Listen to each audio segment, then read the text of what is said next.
Abra suas Bíblias aí para mim. Marcos capítulo 10. Marcos 10, os versos 17 ao 23. Eu quero ler dois textos com vocês hoje. E Lucas 15, do 11 ao 24.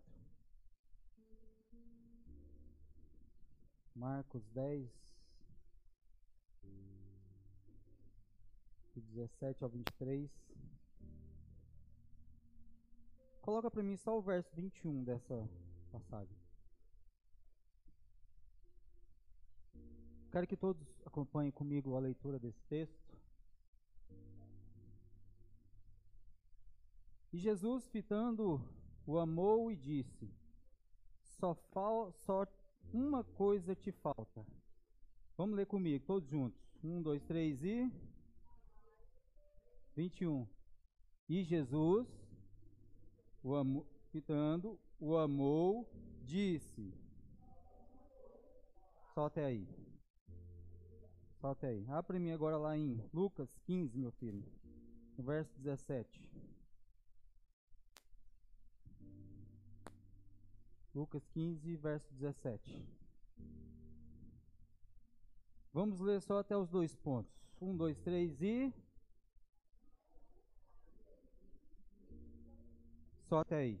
Então, caindo em si, disse: Pai amado, Pai querido, Senhor de graça e poder, nessa noite, Pai, nós te louvamos, te agradecemos, porque a tua graça, o teu poder nos alcançou mais um dia, e nós temos a oportunidade de estar aqui te cultuando.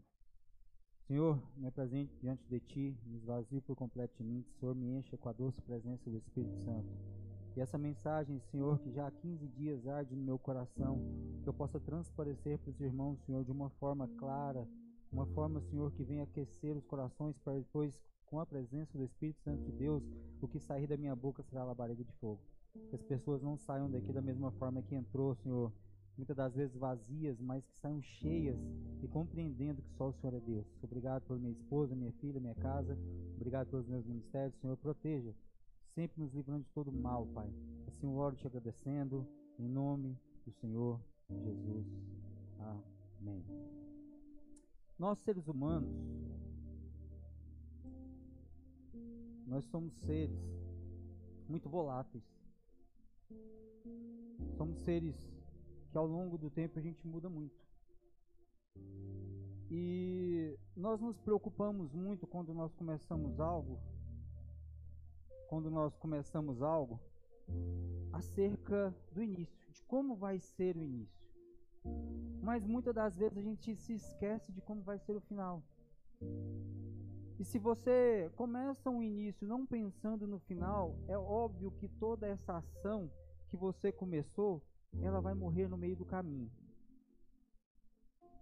E eu quero que você preste bastante atenção, porque talvez hoje, se você não prestar atenção no que eu trouxer para vocês, e tem 15 dias que essa mensagem tem ardido no meu coração, você pode perder uma grande oportunidade na sua vida da cura da sua alma. Talvez a resposta de muitas orações que você tem feito ao Senhor, eu vou lhe entregar hoje. Porque a cura quem faz é a palavra de Deus. A cura quem faz é a sua fé. Nós vemos aqui, trazendo um comparativo de dois jovens, duas pessoas, dois personagens bíblicos, dois jovens ricos, dois jovens que eram muito ricos. Nós temos aqui um jovem que encontra o Senhor, Jesus, e que se ajoelha aos pés dele. E nós temos um outro jovem rico que pede tudo para o pai dele. Ele chega até o pai e pede a herança dele, e quando o pai o entrega, ele sai de casa. Se nós formos pensar de uma maneira clara acerca dessa mensagem, nós temos que prestar muito atenção, porque em todos os dois contextos, o Senhor ele não olha para esses dois garotos de uma forma julgadora. Ele olha de uma forma amorosa, mas com dois contextos distintos, com dois contextos diferentes. O primeiro garoto que se coloca aos pés do Senhor, que nós lemos aqui em Marcos, ele era rico, e o Senhor enxerga algo de bom nele. Ele se lança aos pés dele, E assim como o Senhor diz a Samuel, quando vai encontrar o rei de Israel, ele pede para não olhar estatura, não olhar patamar, mas olhar dentro do coração. E quando o Senhor olha dentro do coração desse garoto, ele encontra algo de diferente. Esse garoto se lança aos pés do Senhor, se ajoelhando, e ele começa dizendo assim: bom mestre, o que eu farei para herdar a vida eterna? O segundo jovem, ele chega até o pai dele e fala: meu pai, eu quero parte da minha herança, que era comum na época. Se você bem pensar, e eu quero trazer algo para você, esses dois garotos, eles saíram de um lugar que se chama comodismo ou zona de conforto. Esses dois garotos, eles estavam em uma zona de conforto, onde algo maior criou um desejo neles de se moverem, de partirem para algo maior, de partirem para algo distante, construírem algo. E se essa mensagem terminasse dessa forma, nós poderíamos analisar da seguinte forma: esse primeiro garoto que se lança aos pés do Senhor, ele poderia ser até melhor do que o segundo garoto. Mas pense comigo, se esse segundo garoto, ao invés de pegar o dinheiro e gastar como nós vamos ver como ele gastou, fizesse um empreendimento no reino de Deus. É o começo de duas histórias muito lindas, mas duas histórias que têm um final muito distinto. Nós vemos que esse jovem rico, quando ele ajoelha aos pés do Senhor e ele fala: bom mestre, o Senhor logo começa exortando, dizendo: por que me chamas de bom? Ninguém é tão bom senão Deus. Jesus começa exortando esse jovem: por que me chamas de bom? O segundo jovem, o pai dele entrega sem questionar, ele pega toda aquela herança e ele parte para uma terra longínqua. Muitas das vezes nós nos encontramos em um período ou uma zona que se chama zona de conforto, e zona de conforto, infelizmente, é um lugar onde nós estamos morrendo. Eu vejo muito crente dentro de um lugar onde ele acha que não precisa evoluir, onde não precisa crescer, onde ele não precisa ir mais adiante, onde ele não toma uma postura, onde ele não toma uma decisão, aonde ele não cresce, aonde ele não evolui no reino de Deus, aonde a promessa de Deus não cumpre na vida dele, porque simplesmente ele está numa zona de conforto. Mas eu não julgo vocês por estar numa zona de conforto, porque estar numa zona de conforto é como se fosse uma zona de proteção. Mas o reino de Deus não é para covardes. O reino de Deus não é para covardes. Porque se Deus ele começa uma história na nossa vida, entenda, Ele é fiel para concluir aquilo que Ele promete para você. Mas se você não dá um passo adiante, se você não caminha em direção, pode ter certeza que você nunca vai alcançar as promessas de Deus para a sua vida. O segundo jovem, ele sai da zona de conforto, mas ele começa a fazer tudo errado. O primeiro, ele sai da zona de conforto. E assim como o Senhor exorta Marta, que o melhor lugar era estar nos meus pés, porque está tão afobadas, esse jovem se lança. Se nós olharmos aqui para a história, fala: mas esse garoto é crente de verdade. Bom mestre, estou nos seus pés. Enquanto o outro pega a herança, vai para a esbórnia, vai para a prostituição, vai para a bebedeira, mas infelizmente o dinheiro não leva desaforo para casa. O dinheiro ele acaba. O dinheiro ele não aceita o seu desaforo. Nós vemos dois contextos. Um escolhe a gandaia, o outro escolhe os pés de Jesus. Qual está certo, pastor?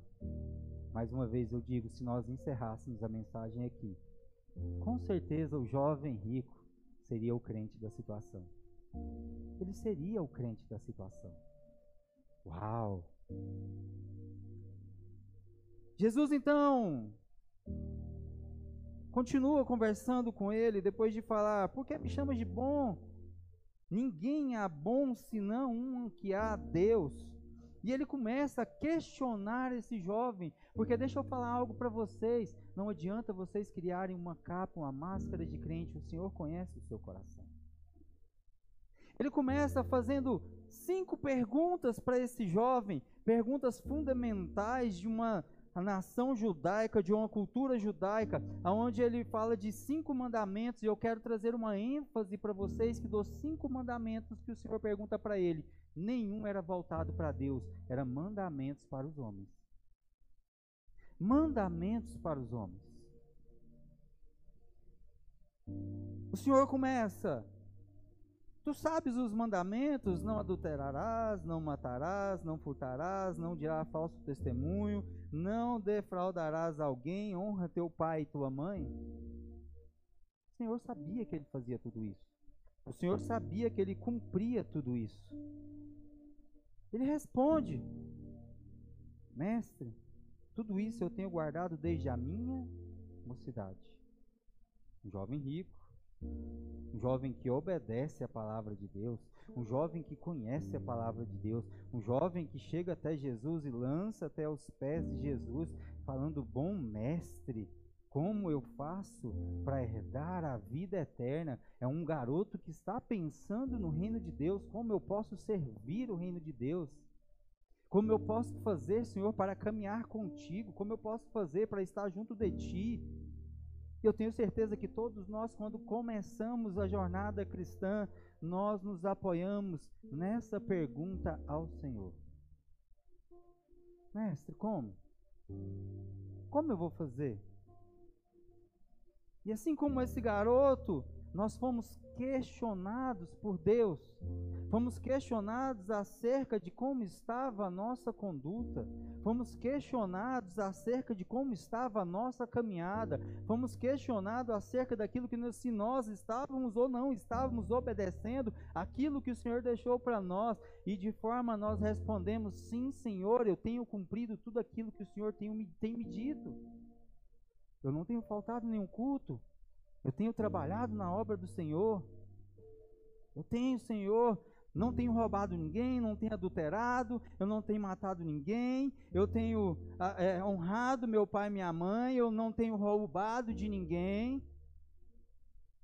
Mas aí vem uma pergunta crucial que eu quero fazer para você nessa noite. Eu quero te falar e depois eu vou te fazer uma outra pergunta, porque o Senhor olha para ele e fala assim: tudo bem, você é um bom crente, mas ainda te falta alguma coisa. Eu quero que nessa noite você olhe para dentro de você, porque essa pergunta quem faz para esse garoto não sou eu que estou falando, mas é a palavra de Deus. E se a palavra de Deus é o próprio Deus que está conversando com esse garoto, então eu quero que você olhe para dentro de você. O que falta dentro de você? Se imagine diante do Senhor nessa noite, Ele te perguntando as mesmas coisas desse garoto: você adultera? Não, Senhor, não me adultero. Você mata? Eu não mato. Você furta? Eu não furto. Você dá mau testemunho? Eu não dou. Você defrauda alguém? Não, eu não dou. E você honra seu pai e sua mãe? Sim, Senhor, eu honro. Mas ainda te falta alguma coisa. Sabe qual é o maior problema do ser humano? Porque a gente só quer ouvir de Deus aquilo que agrada os nossos ouvidos.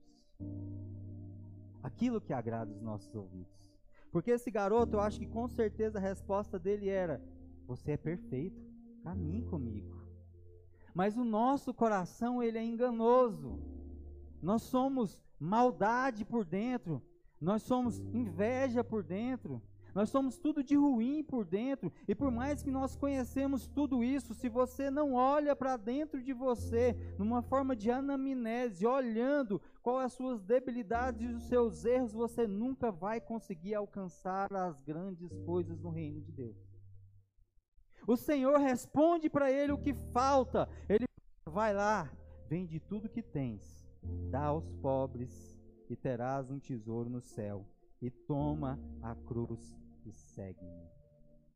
toma a cruz e segue-me.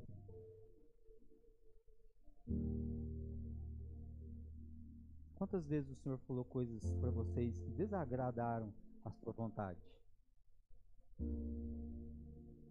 Quantas vezes o Senhor disse não para você e ao invés de você aceitar, você questionou: por que não, Senhor? Por que para mim não? Quantas vezes o Senhor falou para você: tá, tudo bem, até aqui tá tudo ok, mas se você não mudar isso, não vai dar certo.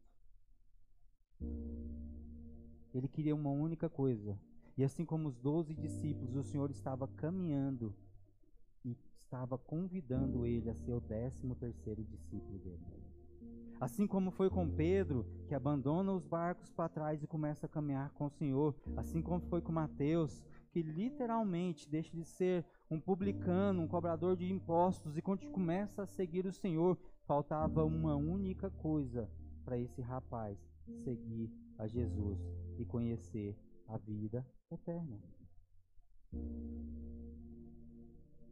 Mas algo ainda era dono do coração dele.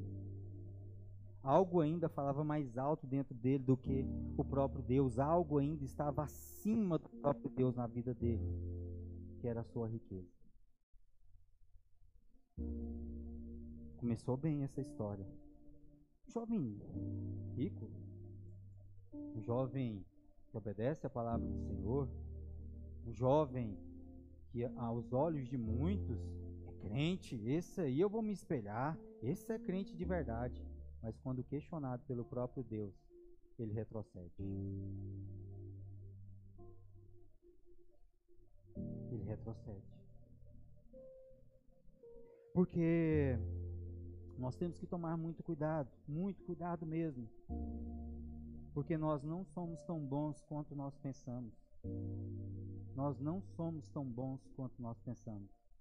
É engano seu achar que você é bom demais. É engano seu achar que você é melhor do que o outro. É engano seu achar que você é mais crente do que o outro.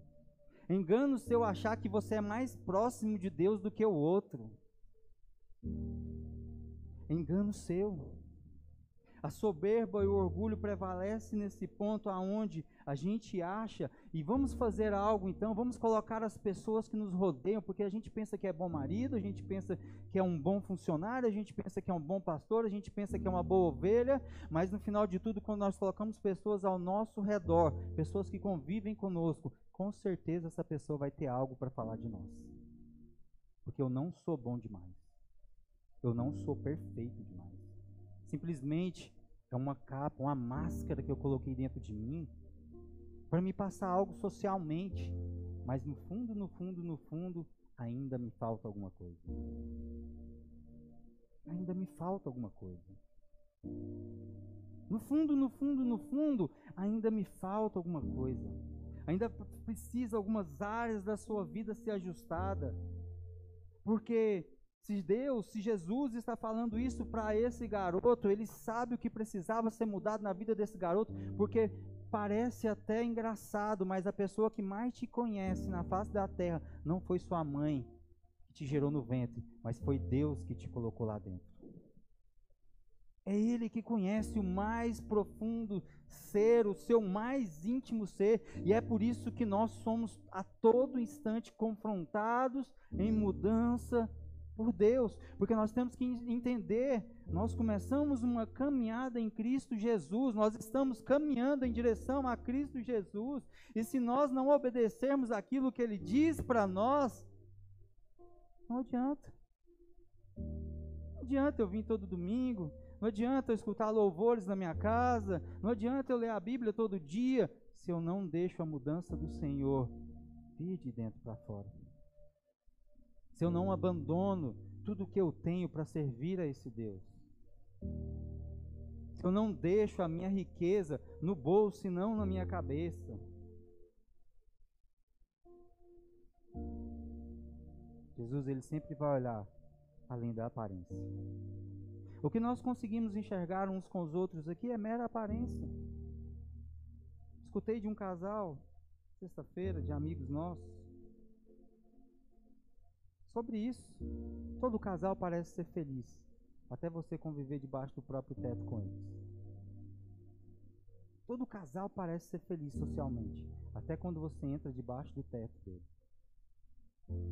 Aí você começa a conhecer a realidade. E muitas das vezes você se surpreende. Eu achava que esse homem era um espelho para o meu marido, e olha o jeito que ele trata a esposa dele. Eu achava que essa esposa era um espelho para minha esposa, mas olha o jeito que ela é dentro de casa. Porque todos nós temos algo dentro de nós que precisa ser mudado. Jesus, ele está olhando além das aparências que nós conseguimos olhar. Ele olha com amor, com um olhar construtivo, genuíno, verdadeiro. Ele olha no seu interior, mas ele vai tocar na sua ferida. Só existe mudança na sua vida quando a ferida aparece e ela cicatriza. Porque Jesus, ele te expõe a ferida para que você olhe e veja que está sangrando, para que quando ela seja curada, você olhe para ela como uma mera lembrança daquilo que você passou e vivenciou, mas já não dói mais. Mas se você não se submete a isso, mais uma vez você está olhando para trás. E muitas das vezes nós queremos voltar lá atrás, de onde o Senhor nos tirou. Lá atrás, de onde o Senhor nos tirou. E aí nós partimos para esse outro garoto que gastou tudo. A quantidade de dinheiro a gente não sabe, isso também não importa, mas temos certeza que era uma quantidade muito alta. Mas enquanto esse garoto estava ali feliz, ele estava rodeado de amigos, amigos que se diziam verdadeiros, amigos sinceros, mas aquele tipo de amigo que só te tem como amigo quando ele precisa de você. Quando você está na pior, ele sempre inventa uma desculpa. Pô, minha não vai bem, vai lá e separa. Melhor você separar dessa mulher. Pô, eu estou passando uma dificuldade financeira, não estou conseguindo pagar a conta. Se vira, arruma outro emprego, aí você tem saúde, você tem que trabalhar. Pô, eu estou precisando de um prato de comida. Ah, vê com a sua mãe, vê com o seu pai, vê com o seu parente. Mas ele nunca te ajuda porque ele só é seu amigo enquanto você tem alguma coisa. Enquanto você pode servir ele. Porque depois que você deixar de servir, ele vira as costas para você. São pessoas ingratas. E muitas dessas pessoas a gente confia nelas, achando que são amigas verdadeiras, mas que estão querendo somente o que você pode proporcionar para elas, e não o que você é na vida delas. E ele bate de porta em porta. Muitos desses amigos que estavam farreando com ele tinham suas próprias casas. No final de tudo, esse garoto ele se encontra comendo com porcos.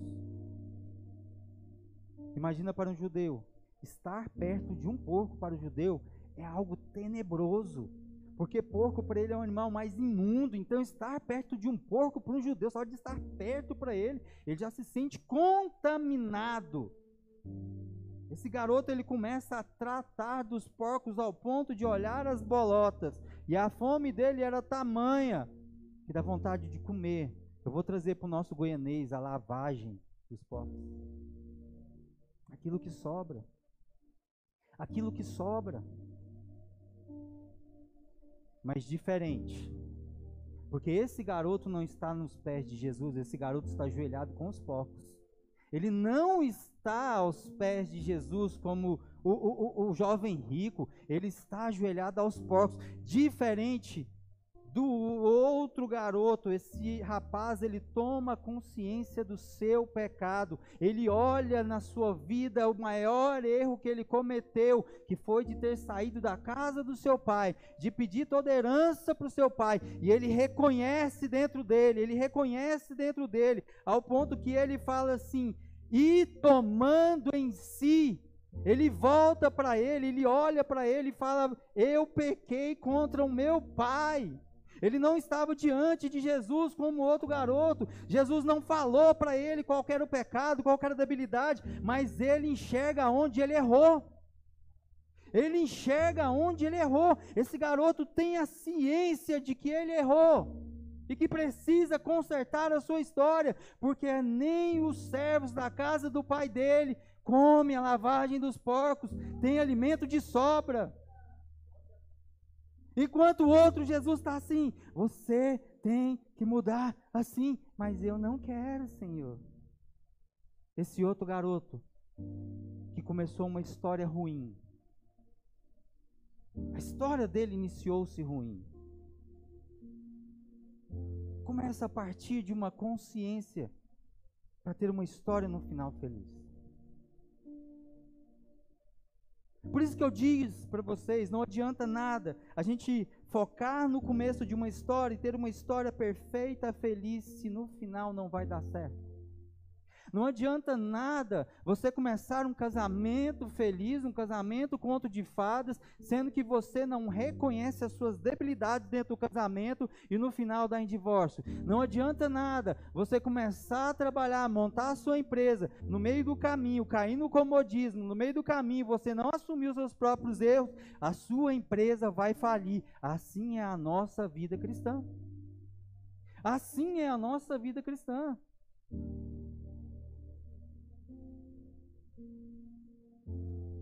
Entenda, nós vamos prestar conta. Pensa você chegando diante de Jesus: Senhor, mas eu expulsei demônios em teu nome, eu preguei no teu nome, eu falei línguas, eu isso, eu aquilo outro e tal. Ele, você fez tudo no meu nome, querido, aparta de mim, porque a iniquidade faz parte da sua vida. A iniquidade era tamanha que você não reconhecia o seu próprio erro, o seu próprio pecado. Pensa comigo. Enquanto um tem que se arrepender, o outro que está com os porcos começa a se arrepender. Por isso que eu falei que nós somos voláteis. No início, o jovem rico parecia ser o crente, mas parece que a história está mudando agora. Aquele que está lá sujo, que nem fez a barba, aquele que está fedido, aquele que está podre ali, aquele que está de joelho comendo com porcos, parece que a história desse cara agora está mudando e ele está começando a ser crente. Parece que agora ele está começando a enxergar as debilidades dele, agora ele está começando a ser crente. Parece que agora ele está começando a enxergar que ele fez uma burrice na vida dele. Parece que agora as coisas da vida dele vai dar certo.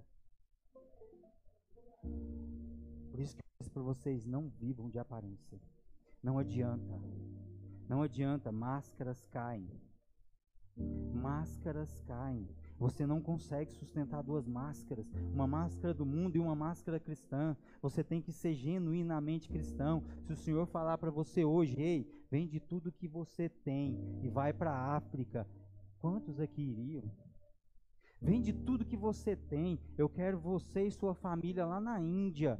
Mas Senhor, se eu for para a Índia eles vão me matar. Eu estou falando para você ir. Você vai confiar na força dos seus braços ou daquilo que você tem, daquilo que você construiu. Mas Senhor, eu custei a comprar minha casa, eu custei a comprar meu carro, eu custei, Senhor, a ter uma conta bancária cheia. Eu estou custando, Senhor, e hoje eu já consigo levar minha família no shopping. Mas o Senhor vira e fala: eu não quero que você vá para o shopping, eu quero que você vá evangelizar os meus pequeninos que estão precisando naquela zona 1034. Será que você teria coragem de fazer?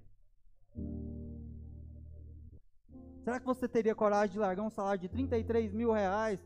No mínimo era 14, e hoje trabalhar por 1.700 reais para cuidar pessoas que são moradores de rua, que chegam lá muitas das vezes mijados, cagados, drogados, mas você entende que o sim foi para o Senhor e não foi para homens. Então por isso que você faz com todo o amor da sua vida, e você não se preocupa mais com o dia do amanhã, porque o dia do amanhã o Senhor pertence, porque eu disse sim foi para o Senhor, não foi para o homem. Sabe por quê? O jovem rico confiava na riqueza dele. Ele confiava na riqueza dele. Hoje a minha esposa foi questionada pela mãe dela lá em Goiânia. Eu falei: uau, é sobre isso. Ela virou e falou assim: mãe, eu não me importo de passar fome. Eu não me importo de ter necessidade, sabe? Porque o Senhor, Ele sempre vai suprir, nem que seja com um miojo Ele vai suprir. Mas a minha confiança em Deus, eu não vou voltar para onde o Senhor me tirou. Uau, ponto, final, acabou. Ah, mas paguei um arquiteto tão bom para construir minha casa. Custei juntar esse dinheiro, pastor Maia. Era o sonho da minha vida ter um BMW. Agora o senhor quer que eu venda tudo e que eu vá dar para os pobres lá na África? Não dá certo, não dá. Eu já cumpro tudo. Eu vou no culto todo domingo, pastor Maia. Eu vou no culto todo domingo. Eu canto, eu louvo, eu adoro a Deus. Eu leio a Bíblia todos os dias. Eu faço isso, eu faço aquilo. Só não obedeço a palavra de Deus. Só não obedeço a voz de Deus. só não obedeço à voz de Deus. Simplesmente isso.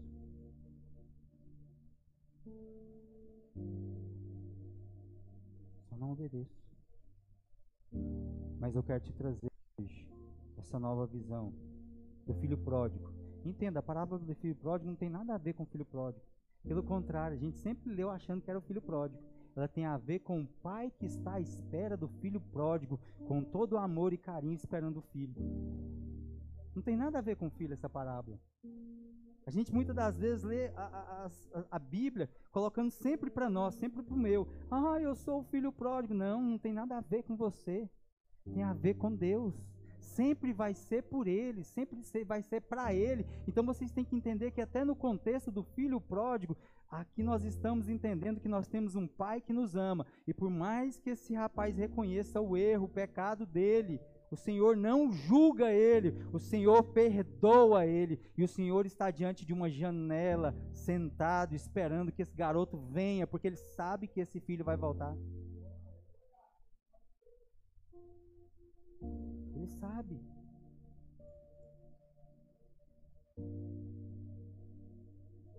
Mas não. Posso não? Posso não? Muito dinheiro, muita coisa. Posso dar para Deus não?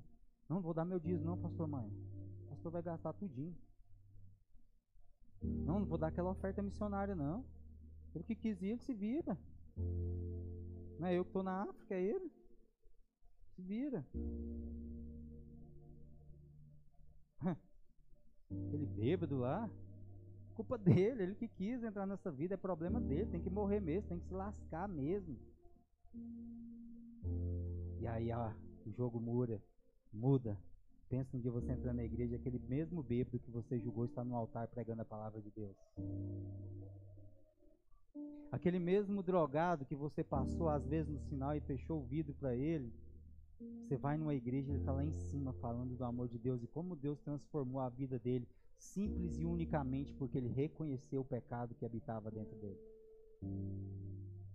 Mas minha história é linda, começou muito linda.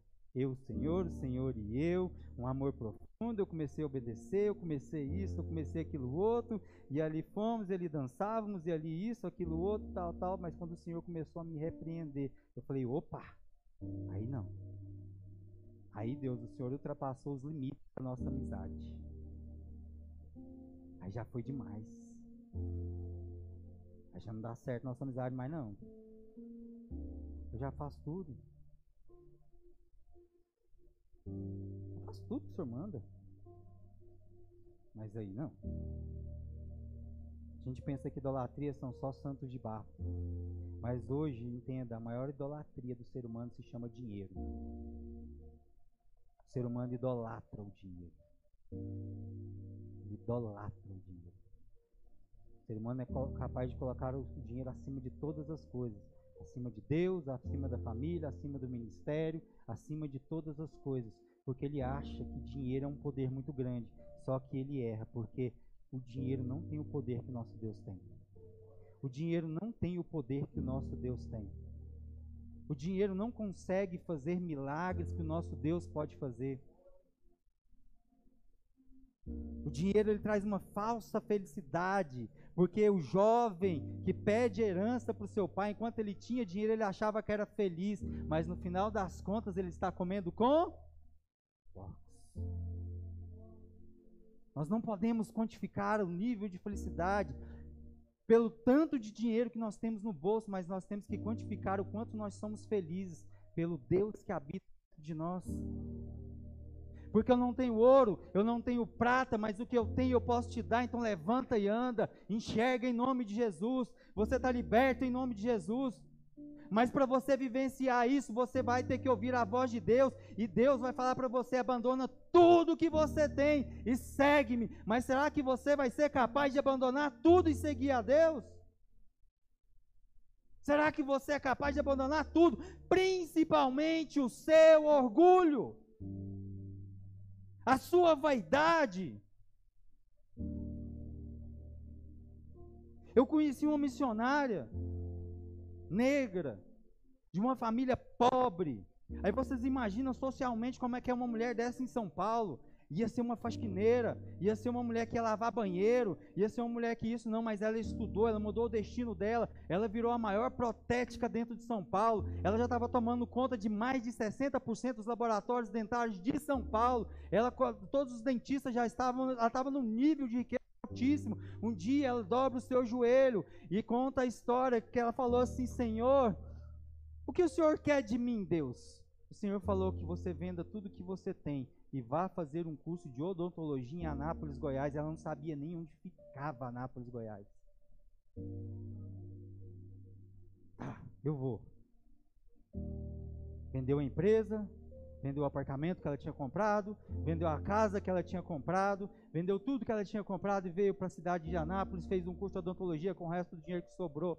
Ela conhece a Missão Vida, ela entra na Missão Vida e começa a trabalhar com esses moradores de rua. Hoje um dentista ganha mais do que médico, ela estava ganhando um mísero salário, mas ela era feliz. Certa vez ela ora de novo ao Senhor: Senhor, será que o meu tempo aqui na Missão Vida não deu? E ela fez uma oração em pensamento, ela nem abriu a boca, passou 30 minutos depois, chega uma senhora, bate na porta da clínica, eu estava nesse dia, e bota a mão no ombro dela e diz assim: o seu tempo aqui acabou, você vai ser enviado para outro lugar. Essa mulher vende tudo que tem aqui no Brasil, em Anápolis, que ela construiu, e vai para a África montar uma faculdade de odontologia para dar aula de graça lá em Senegal.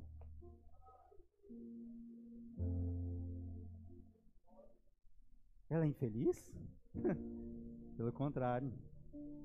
E diz, ela fez uma travessia, até comentei, falei: Patrícia, pastor do céu, foram 9 horas de barco, numa tensão profunda, porque nós estávamos vindo, eu esqueci o nome do outro país, e lá é assim, se o pessoal começar uma guerra e achar que a gente é navio inimigo, ele vai afundar o navio no tiro.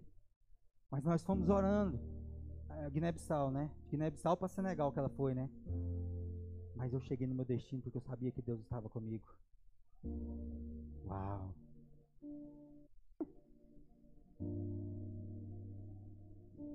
Será? Alguma coisa ainda te falta?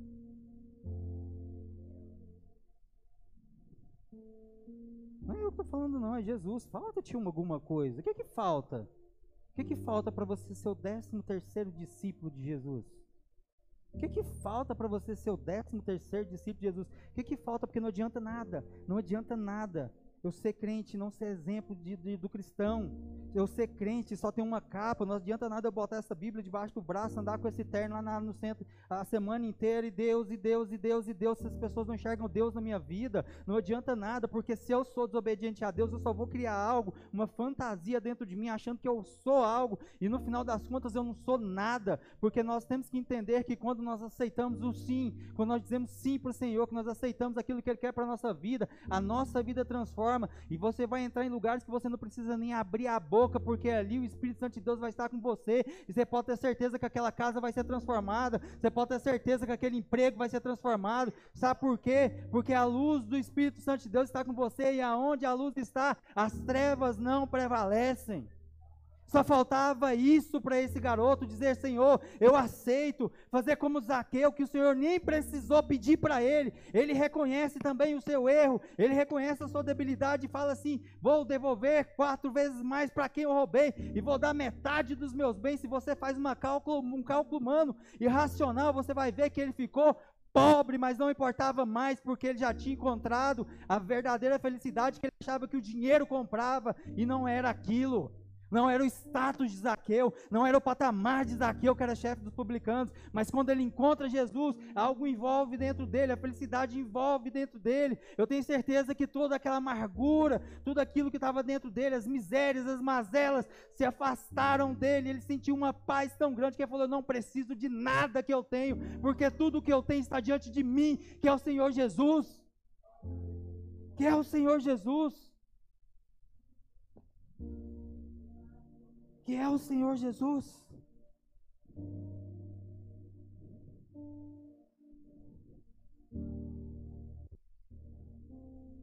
Jesus está dizendo para vocês nessa noite: Venham a mim, a todos que estão cansados e sobrecarregados, e eu darei descanso a vocês. Tomem sobre vocês o meu jugo e aprendam de mim, pois sou manso e humilde de coração, e vocês encontrarão descanso para suas almas. Jesus diz também: eu sou o caminho, a verdade e a vida. Ninguém vai ao Pai se não for por mim.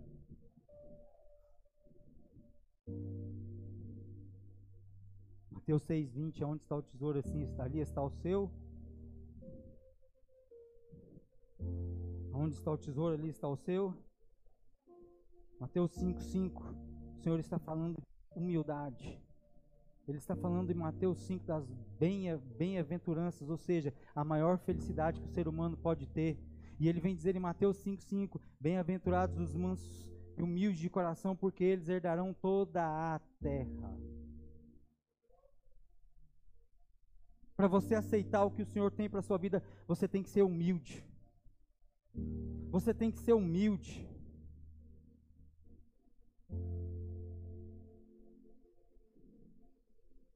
E para finalizar, você precisa ter coragem para fazer a melhor escolha.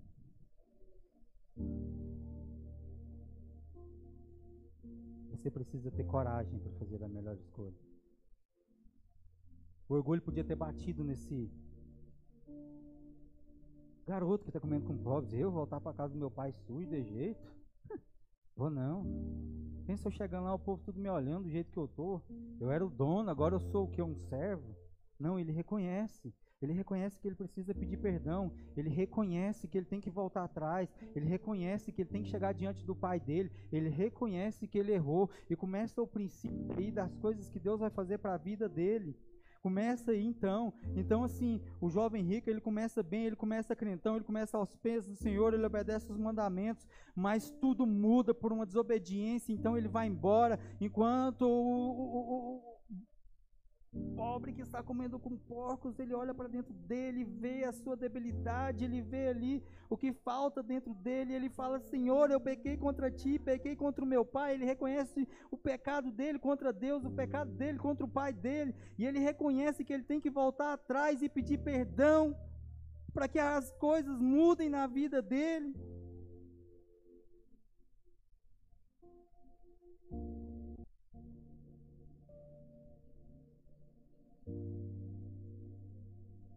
Por que você não se posiciona diante de Deus?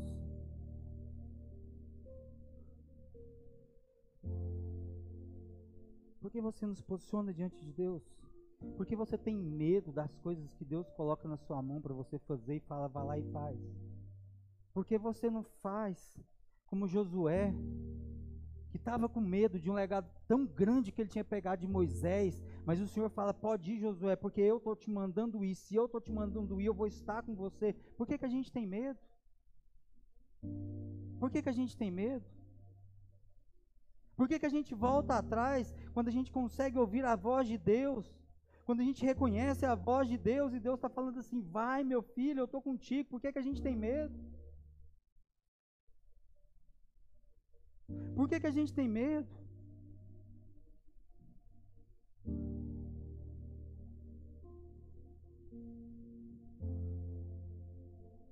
Porque nós somos covardes.